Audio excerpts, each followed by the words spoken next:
Assalamualaikum warahmatullahi wabarakatuh. Halo pemirsa dimanapun kalian berada, salam sejahtera untuk kita semua. Semoga kita semua dalam keadaan sehat dan tetap dalam lindungannya. Kali ini saya akan membawakan cerita inspiratif dan menarik yang sayang untuk dilewatkan. Semoga kisah ini bisa memberikan manfaat dan pelajaran untuk kita semua.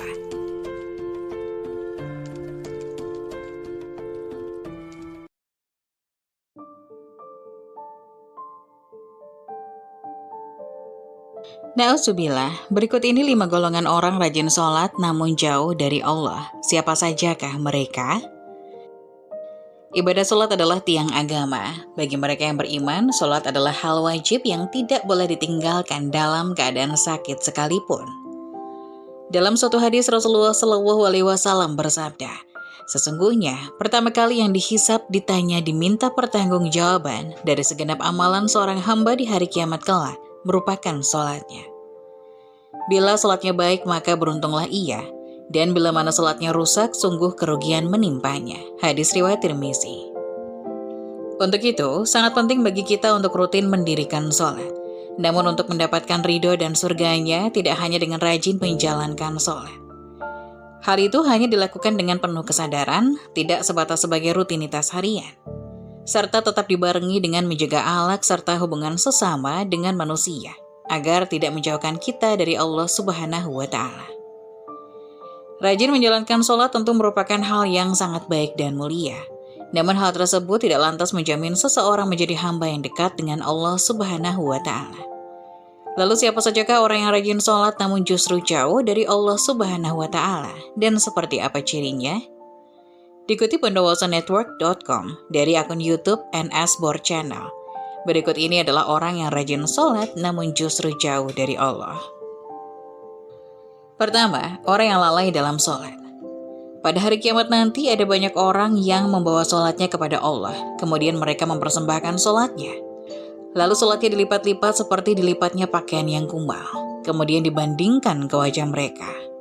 Allah tidak menerima sholatnya, bahkan ada yang celaka dengan sholatnya. Seperti yang terdapat dalam firman Allah Subhanahu wa Ta'ala dalam surat Al-Ma'un ayat 4 hingga 5. Maka celakalah bagi orang-orang yang sholat, yaitu orang-orang yang melalaikan sholatnya. Rasulullah SAW pernah bersabda, akan datang pada manusia umat Muhammad suatu zaman, banyak orang yang merasakan dirinya sholat padahal mereka sebenarnya tidak sholat. Hadis riwayat Ahmad. Perintah sholat adalah untuk mengingat Allah Subhanahu wa Ta'ala. Dikatakan dalam surah An-Nisa ayat 43. Sehingga kamu mengetahui akan apa yang kamu ucapkan. Oleh karena itu dalam mengerjakan sholat tidak boleh lalai. Adapun yang dimaksud lalai adalah tidak mengetahui maksud apa yang dibaca dan apa yang dikerjakan. Apalagi jika kurang memperhatikan syarat rukun dan ketentuan-ketentuan sholat lainnya. Maka yang diperoleh hanyalah payah dan letih. Rasulullah SAW bersabda, berapa banyak orang yang sholat, keuntungan yang diperoleh hanyalah payah dan letih. Hadis riwayat Ibnu Majah. Jadi meskipun merasa dirinya sholat, tapi hakikatnya tidak sholat dan dia tidak akan mendapatkan hikmah Allah Subhanahu wa Ta'ala. Sholatnya pun tidak menambah dekat dengan Allah, tapi justru sebaliknya. Rasulullah menegaskan, barang siapa yang sholatnya tidak dapat mencegah perbuatan keji dan mungkar, maka tidak bertambah baginya kecuali semakin jauh dari Allah. Hadis riwayat Ali ibnu Ma'bad. Kedua, orang yang suka menggunjing orang lain. Sahabat beriman yang dirahmati Allah, Allah Subhanahu wa Ta'ala berfirman, apakah yang memasukkan Anda ke dalam sakor? Mereka menjawab, kami dahulu tidak termasuk orang-orang yang mengerjakan sholat. Dan kita tidak pula memberi makan orang miskin, dan merupakan kita berbicara hal yang batil bersama dengan orang-orang yang membicarakannya, dan merupakan kita mendustakan hari pembalasan hingga datang kepada kita kematian. Maka tidak bertujuan lagi bagi mereka syafaat dari orang-orang yang memberikan syafaat. Quran Surat Al-Mudatsir ayat 42 hingga 48. Dalam ayat tersebut, salah satu penyebab orang masuk neraka merupakan karena suka membicarakan ketidaklebihbaikan orang lain. Orang yang mendirikan sholat namun suka membicarakan kejelekan orang lain, maka ia akan ditempatkan di dalam neraka sakor. Ketiga, orang yang acuh pada sesama. Dalam sebuah hadis, Rasulullah SAW menyebutkan bahwa salah satu cara mendekatkan diri kepada Allah Subhanahu wa Ta'ala ialah bersifat dermawan dan senang membantu orang lain, terutama kepada orang yang sedang kesulitan. Rasulullah Shallallahu Alaihi Wasallam bersabda, orang yang dermawan dekat dengan Allah, dekat dengan manusia, dan dekat dengan surga. Sedangkan yang bakhil atau pelit jauh dari Allah, jauh dari manusia, dan dekat dengan neraka. Orang dermawan insya Allah akan menemukan kenikmatan di dalam sholatnya. Ia akan memperoleh kenikmatan di dalam sholatnya karena dia dijaga oleh para malaikat, diberi cahaya dalam kegelapan, dan diberi ilmu secara langsung oleh Allah Subhanahu wa Ta'ala, masuk ke dalam hati sanubarinya. Keempat, orang yang riya. Sebab pertama yang ternyata mampu menjerumuskan seorang ahli ibadah tetap mendapatkan azab, bahkan menjadi penghuni neraka adalah karena mereka riya. Hal tersebut terjadi apabila semua amal soleh yang dilakukan selama di dunia itu bukan untuk mencari ridha Allah, melainkan dilakukan karena ingin riya atau pamer dan mengharap pujian dari manusia. Allah Subhanahu wa Ta'ala berfirman, sesungguhnya orang-orang munafik itu menipu Allah dan Allah akan membalas tipuan mereka. Dan apabila mereka berdiri untuk sholat, mereka berdiri dengan malas. Ia bermaksud riya dengan sholat di hadapan manusia, dan tidaklah mereka menyebut Allah kecuali sedikit sekali. Quran Surat An-Nisa ayat 142. Oleh karena itu, sebaik-baiknya amalan adalah amalan yang dilakukan ikhlas dan murni lillahi ta'ala. Hanya demi Allah dan cukuplah kita berharap pada ridho dan balasannya atas apa yang telah kita lakukan, karena Allah Subhanahu wa Ta'ala adalah seadil-adilnya pemberi balasan. Menjaga hati dan niat merupakan hal yang harus kita jaga dalam melakukan apapun, agar semua amalan tersebut tidak berujung sebagai cambuk bagi kita yang membuat kita menjadi riya kepada sesama. Kelima, orang yang suka berdusta. Berdusta merupakan salah satu dosa besar dan diancam siksa pedih di akhirat kelak. Di zaman semacam ini, kebodohan tampaknya sudah menjadi suatu kebiasaan di kalangan masyarakat. Padahal sekecil apapun suatu kebohongan akan tetap dianggap sebagai dosa besar. Meskipun ada seseorang yang rajin sholat dan beribadah, namun jika lisannya suka berbohong, maka sholat dan ibadahnya akan sia-sia semata. Karena kebohongan itu akan menghapus amal-amalannya. Jika ia mati dalam tidak bertobat kepada Allah, maka dia akan dimasukkan ke dalam neraka. Allah Subhanahu wa Ta'ala berfirman, sesungguhnya yang mengada-ngadakan kebohongan hanyalah orang-orang yang tidak beriman kepada ayat-ayat Allah. Dan mereka itulah orang-orang pendusta. Quran Surat An-Nahl ayat 105. Berbohong menunjukkan salah satu ciri dari golongan orang-orang yang munafik. Untuk itulah mengapa kita sebagai umat Islam wajib menjauhi yang namanya tindakan dusta. Karena itu dapat menyesalkan kita, baik di dunia maupun di akhirat. Semoga kita termasuk golongan orang-orang yang rajin sholat dan dekat dengan Allah, sehingga kita mendapatkan ridho serta menetap dalam surganya kelak. Amin. Berikut ini ada 7 penyebab sholat tidak diterima yang wajib diketahui. Sholat adalah kewajiban bagi umat muslim. Dalam keadaan apapun, sholat wajib harus tetap dilakukan. Karena sholat bisa membuat umat muslim lebih dekat dengan Allah Subhanahu wa Ta'ala.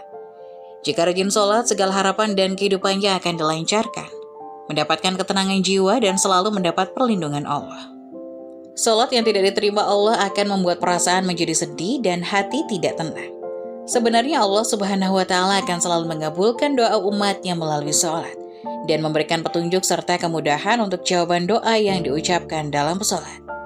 Rasulullah Shallallahu Alaihi Wasallam pernah bersabda bahwa doa adalah ibadah. Hadis riwayat Tirmizi nomor 2969, dinilai sahih oleh Syekh Al-Albani. Ada beberapa penyebab sholat tidak diterima. Umat muslim harus mengetahui penyebabnya dan menghindarinya. Pertama, sering berbuat maksiat. Sering berbuat maksiat bisa menyebabkan sholat tidak diterima oleh Allah. Seringkali seseorang sangat menikmati kebahagiaan duniawi sehingga melupakan Allah Subhanahu wa Ta'ala. Perbuatan dosa ini sangat tidak disukai oleh Allah. Allah pernah berfirman dalam Quran Surat Asy-Syura ayat 30. Dan apa saja musibah yang menimpa kamu, maka adalah disebabkan oleh perbuatan tanganmu sendiri. Kedua, tidak mengangkat kedua tangan saat mengucap doa. Tidak mengangkat kedua tangan saat mengucap doa dalam sholat bisa membuat sholat tidak diterima. Aisyah radhiyallahu anha bersabda bahwa sesungguhnya beliau melihat Rasulullah berdoa sambil mengangkat tangan dan berkata, "Ya Allah, sesungguhnya saya hanyalah seorang manusia." Adab Mufrad 613, berkata Al-Hafidh, sanadnya sahih. Ketiga, tidak pernah bersyukur. Allah selalu memberikan kenikmatan dan mencukupi semua kebutuhan umatnya. Namun sebagai manusia seringkali kita lupa bersyukur atas nikmat Allah pada saat kita melakukan sholat. Seseorang yang tidak pernah bersyukur atas nikmat Allah membuat doa dan sholatnya tidak diterima. Dari An-Nu'man bin Bashir, Nabi Shallallahu Alaihi Wasallam bersabda, barang siapa yang tidak mensyukuri yang sedikit, maka ia tidak akan mampu mensyukuri sesuatu yang banyak. Hadis riwayat Ahmad 4.278. Keempat, setengah hati melakukan salat. Salat adalah kewajiban bagi umat muslim yang harus dilakukan dengan ikhlas. Anda tidak boleh terpaksa atau setengah hati melakukan salat dalam keadaan apapun. Allah tidak akan menerima segala doa yang dilakukan dengan terpaksa. Rasulullah bersabda, sesungguhnya pertama kali yang dihisab atau ditanya dan diminta pertanggungjawaban dari segenap amalan seorang hamba di hari kiamat kelak, merupakan salatnya. Bila salatnya baik, maka beruntunglah ia. Dan bila salatnya rusak, sungguh kerugian menimpanya. Hadis riwayat Tirmizi. Kelima, membicarakan aib orang lain. Jika seseorang rajin melakukan sholat tetapi sering membicarakan aib orang lain, maka bisa membuat sholat tidak diterima. Allah Subhanahu wa Ta'ala pernah bersabda bahwa, hai orang-orang yang beriman, jauhilah kebanyakan dari prasangka.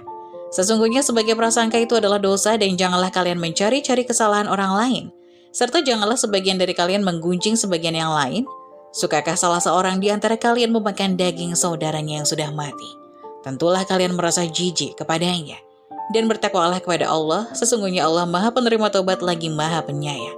Quran Surat Al-Hujurat ayat 12. Keenam, berlebihan dalam hal mubah.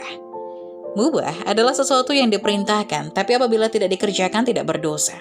Contoh perbuatan mubah terdapat dalam firman Allah Surat Al-Maidah ayat kedua, yaitu, wahai orang-orang yang beriman, janganlah kamu melanggar syiar-syiar kesucian Allah. Dan jangan melanggar kehormatan bulan-bulan haram. Jangan mengganggu hadiyu atau hewan-hewan kurban. Dan qolaid, hewan-hewan kurban yang diberi tanda. Dan jangan pula mengganggu orang-orang yang mengunjungi Baitul Haram. Mereka mencari karunia dan keridoan Tuhannya. Tetapi apabila kamu telah menyelesaikan ihram, maka bolehlah kamu berburu. Jangan sampai kebencianmu kepada suatu kaum karena mereka menghalang-halangimu dari Masjidil Haram, mendorongmu berbuat melampaui batas kepada mereka. Dan tolong menolonglah kamu dalam mengerjakan kebajikan dan takwa. Dan jangan tolong menolong dalam berbuat dosa dan permusuhan. Bertakwalah kepada Allah, sungguh Allah sangat berat siksaannya. Quran Surat Al-Maidah ayat 2. Ketujuh, durhaka pada orang tua. Penyebab sholat tidak diterima yang terakhir adalah karena durhaka terhadap orang tua. Allah pernah berfirman dalam Quran Surat Al-Ahqaf ayat 15 bahwa, kami perintahkan kepada manusia supaya berbuat baik kepada ibu bapaknya. Ibunya mengandungnya dengan susah payah dan melahirkannya dengan susah payah. Mengandungnya sampai menyampihnya adalah 30 bulan.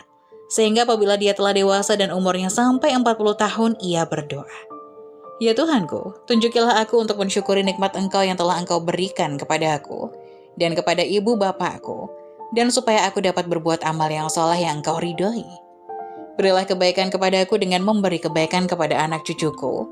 Sesungguhnya aku bertobat kepada Engkau dan sesungguhnya aku termasuk orang-orang yang berserah diri. Quran Surat Al-Ahqaf ayat 15. Semoga penjelasan tadi dapat memberikan hikmah dan bermanfaat untuk penonton semuanya. Jangan lupa like, subscribe channel ini agar tidak ketinggalan info-info bermanfaat lainnya. Sekian dari kami, terima kasih. Wassalamualaikum warahmatullahi wabarakatuh.